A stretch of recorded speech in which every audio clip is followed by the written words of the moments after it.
साथियों, केंद्र में भाजपा एनडीए की सरकार को अब 11 साल हो रहे हैं।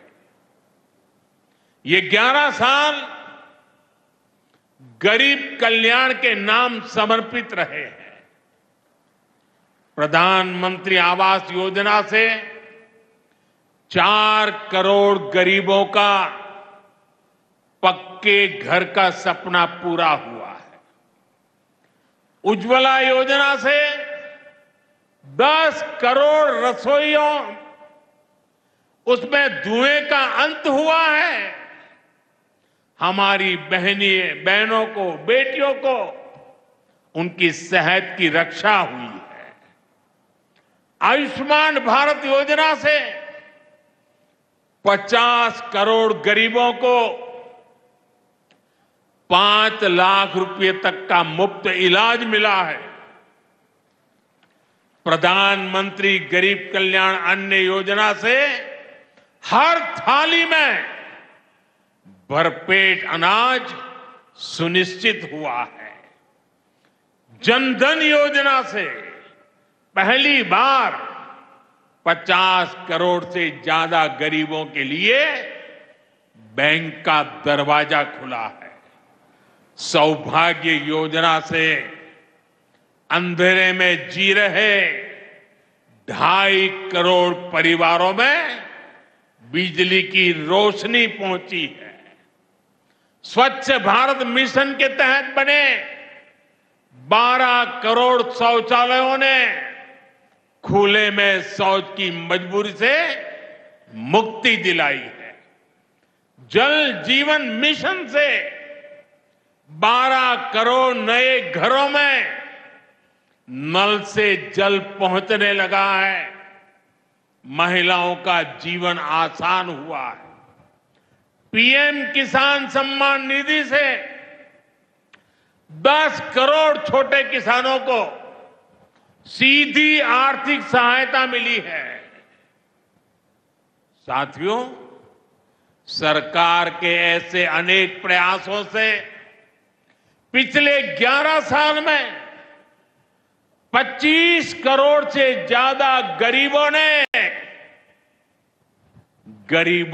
गरीबी को, हमारे ही गरीब भाई बहनों ने गरीबी के खिलाफ जंग लड़ा और 25 करोड़ गरीब गरीबी को परास्त कर करके, विजयी होकर के गरीबी से बाहर निकले हैं। अब वो नए मध्यम वर्ग का हिस्सा बने हैं। जो लोग अपने आप को समाज व्यवस्था के एक्सपर्ट मानते हैं, बड़े खेरखा मानते हैं, जो लोग अगड़े पिछड़े की राजनीति में डूबे रहते हैं, जो लोग दलितों के नाम पर राजनीतिक रोटियां सेकते रहे हैं, जरा जिन योजनाओं का मैंने सिर्फ उल्लेख किया है उसकी तरफ नजर कर लीजिए। कौन लोग हैं जिनको ये सुविधाएं मिली हैं? वो कौन लोग हैं जो आजादी के 7 दशक तक इन प्राथमिक सुविधाओं से वंचित रहे थे? ये मेरे दलित भाई बहन है, ये मेरे आदिवासी भाई बहन है, ये मेरे पिछड़े भाई बहन है, ये पहाड़ों पर गुजारा करने वाले, ये जंगलों में बसने वाले, झुग्गी झोपड़ी में जिंदगी पूरी करने वाले, ये वो परिवार है जिनके लिए मोदी ने अपने 11 साल खपा दिए हैं।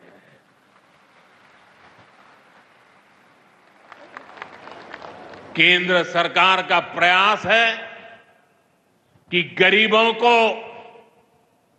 नए मध्यम वर्ग को ज्यादा से ज्यादा ताकत दे, वन रैंक वन पेंशन हो, 12 लाख रुपए तक की सैलरी को टैक्स फ्री करना हो, घर खरीदने के लिए आर्थिक सहायता देना हो, सस्ती हवाई यात्रा के लिए मदद देनी हो, हर तरह से सरकार गरीब और मध्यम वर्ग के साथ कंधे से कंधा मिलाकर चल रही है। साथियों, गरीबों को गरीबी से मुक्ति पाने के लिए उनका मदद करना, लेकिन ईमानदारी से जीने वाले, देश के लिए समय समय पर टैक्स देने वाले मध्यम वर्ग की ताकत बढ़ाना, इसके लिए भी आजादी में पहली बार इतना काम हुआ है जो हमने करके दिखाया है। साथियों, हम अपने यहां नौजवानों के लिए लगातार रोजगार के नए अवसर बढ़ा रहे हैं और इसका एक अहम जरिया है टूरिज्म। टूरिज्म से रोजगार मिलता है, टूरिज्म लोगों को जोड़ता है, लेकिन दुर्भाग्य से हमारे पड़ोस का देश मानवता का विरोधी, मेलजोल का विरोधी, टूरिज्म का विरोधी, इतना ही नहीं, वो ऐसा देश है जो गरीब की रोजी रोटी का भी विरोधी है। 22 अप्रैल को पहलगाम में जो कुछ हुआ वो इसी का उदाहरण है। पाकिस्तान ने पहलगाम में इंसानियत और कश्मीरियत दोनों पर वार किया। उसका इरादा भारत में दंगे कराने का था। उसका इरादा कश्मीर के मेहनतकश लोगों की कमाई को रोकना था। इसलिए पाकिस्तान ने टूरिस्ट पर हमला किया।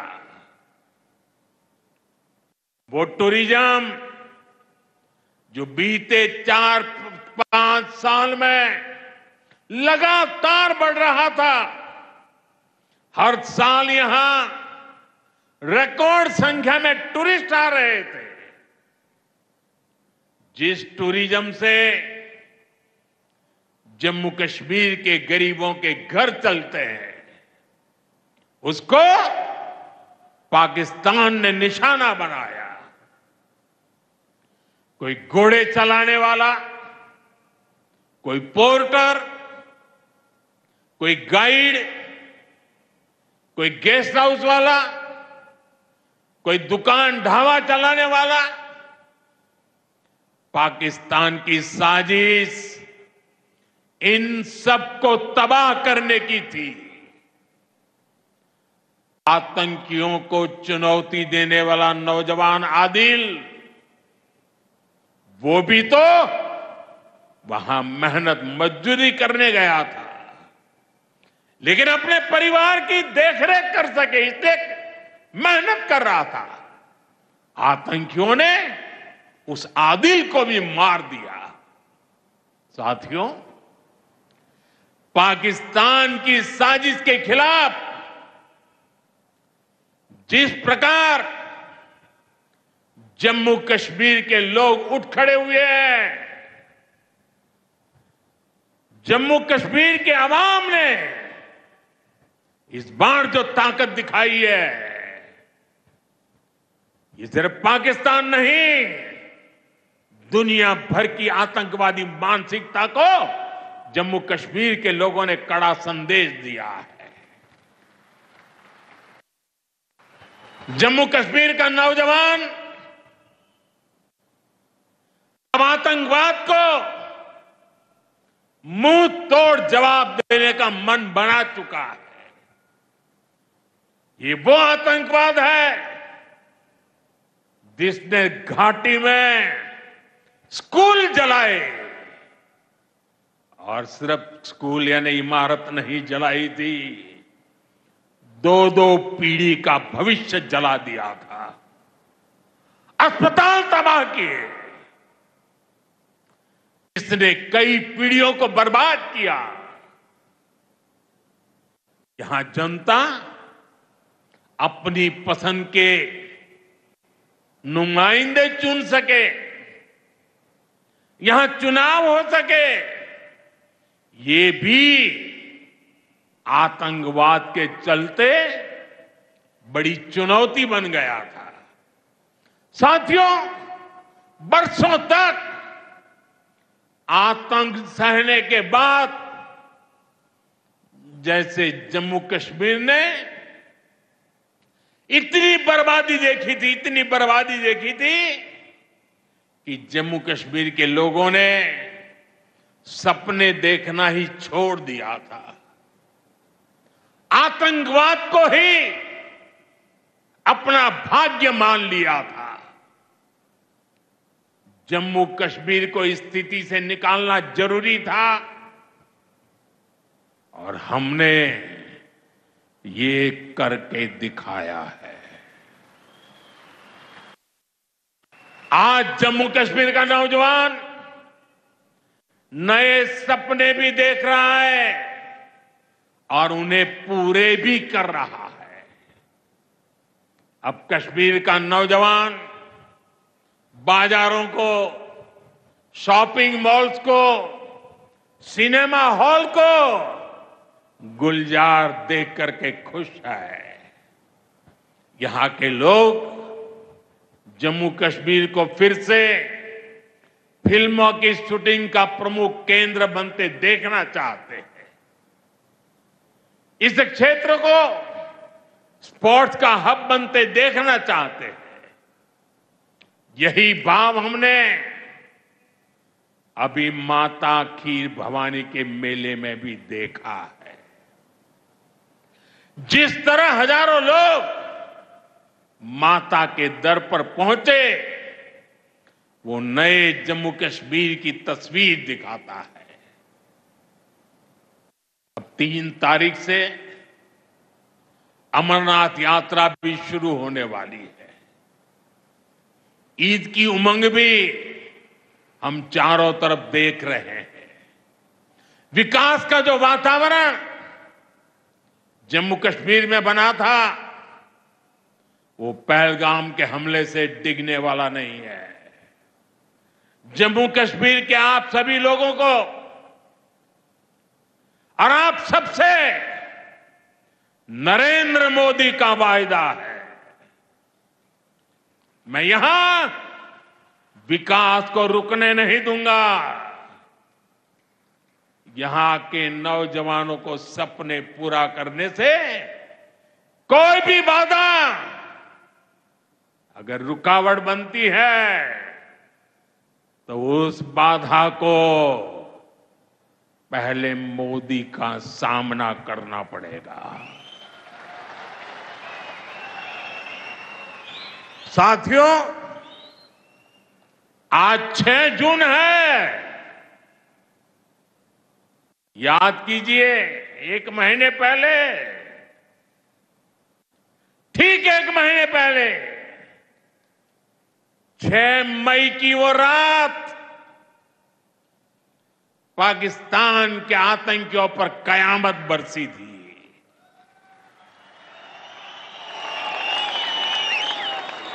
अब पाकिस्तान कभी भी ऑपरेशन सिंदूर का नाम सुनेगा तो उसे अपनी शर्मनाक शिकस्त याद आएगी।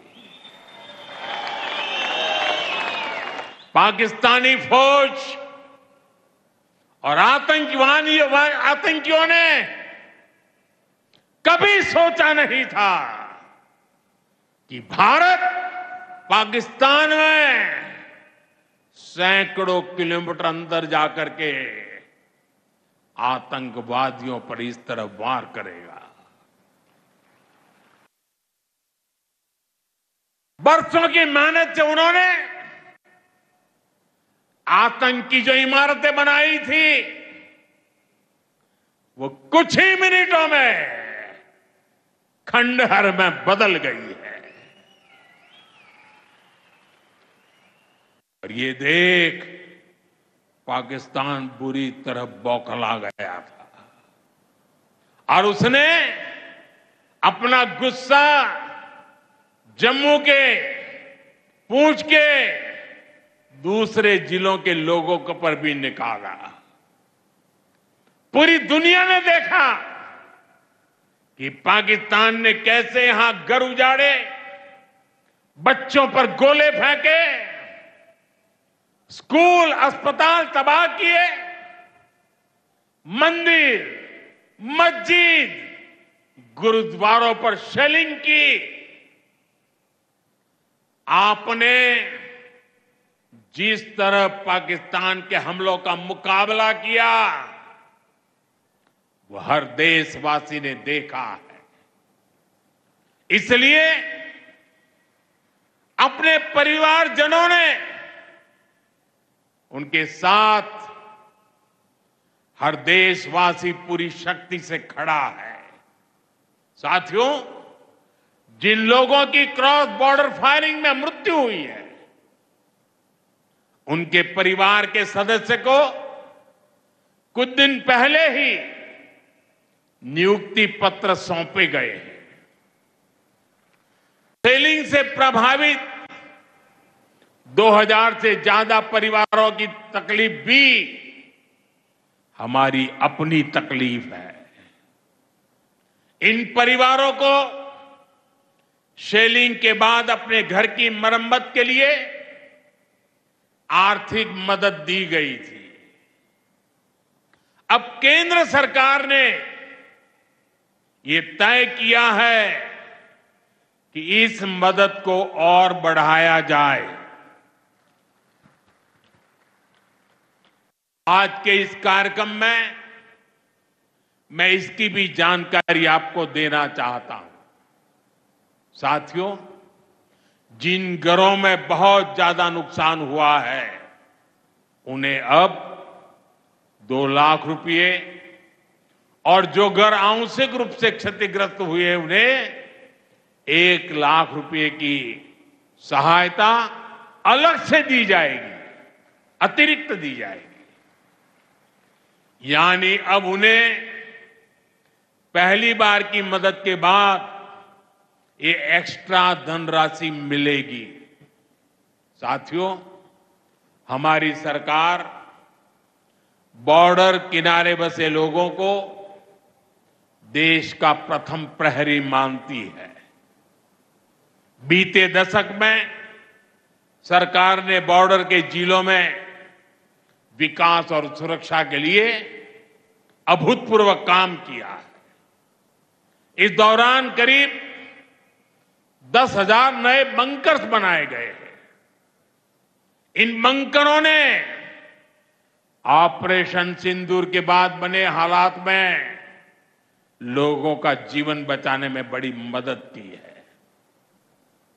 मुझे बताते हुए खुशी है कि जम्मू और कश्मीर डिवीजन के लिए 2 बॉर्डर बटालियन बनाई गई है। 2 वुमेन बटालियन बनाने का भी काम पूरा कर लिया गया है। साथियों, हमारा जो इंटरनेशनल बॉर्डर है उसके पास जो बहुत दुर्गम इलाके हैं वहां भी सैकड़ों करोड़ रुपया खर्च करके नया इंफ्रा बनाया जा रहा है। कठुआ से जम्मू हाईवे को 6 लेन का एक्सप्रेसवे बनाया जा रहा है। अखनूर से पुंछ हाईवे का भी चौड़ीकरण किया जा रहा है। वाइब्रेंट विलेज प्रोग्राम के तहत भी बॉर्डर के गांवों में विकास के काम को और गति दी जा रही है। जम्मू कश्मीर के 400 ऐसे गांव जहां ऑल वेदर कनेक्टिविटी नहीं थी उन्हें 1800 किलोमीटर की नई सड़कें बिछाकर जोड़ा जा रहा है। इस पर भी सरकार 4200 करोड़ रुपए से ज्यादा खर्च करने जा रही है। साथियों, आज मैं जम्मू कश्मीर के आप लोगों से, खासकर यहां के नौजवानों से एक विशेष आग्रह भी करने आया हूं और जम्मू कश्मीर की धरती से मैं देश को भी आग्रह करना चाहता हूं। आपने देखा है कि कैसे ऑपरेशन सिंदूर ने आत्मनिर्भर भारत की ताकत दिखाई है। आज दुनिया भारत के डिफेंस इकोसिस्टम की चर्चा कर रही है और इसके पीछे एक ही कारण है, हमारी सेनाओं का मेक इन इंडिया पर भरोसा। सेनाओं ने जो कर दिखाया, अब वही हर भारतवासी को दोहराना है। इस साल के बजट में हमने मिशन मैन्युफैक्चरिंग की घोषणा की है। इस मिशन के तहत सरकार मैन्युफैक्चरिंग को नई उड़ान देने का काम कर रही है। मैं जम्मू कश्मीर के युवाओं से कहूंगा, आइए इस मिशन का हिस्सा बनिए। देश को आपकी आधुनिक सोच चाहिए, देश को आपके इनोवेशन की जरूरत है। आपके आइडिया, आपकी स्किल भारत की सुरक्षा को, भारत की अर्थव्यवस्था को नई ऊंचाई देंगे। पिछले 10 वर्षों में भारत एक बड़ा डिफेंस एक्सपोर्टर बना है। अब हमारा लक्ष्य है दुनिया के टॉप डिफेंस एक्सपोर्टर्स में भारत का नाम भी शामिल हो। इस लक्ष्य की ओर हम जितना तेजी से बढ़ेंगे, उतनी ही तेजी से भारत में रोजगार के लाखों नए अवसर पैदा होंगे। साथियों, हमें एक और संकल्प लेना है। जो सामान भारत में बना हो, जिसमें हमारे देशवासियों का पसीना लगा हो, हम सबसे पहले उसे ही खरीदें। और यही राष्ट्रभक्ति है, यही राष्ट्र की सेवा है। सीमा पर हमें हमारी सेनाओं का मान बढ़ाना है और बाजार में हमें मेड इन इंडिया का गौरव बढ़ाना है। साथियों, एक सुनहरा और उज्जवल भविष्य जम्मू कश्मीर का इंतजार कर रहा है।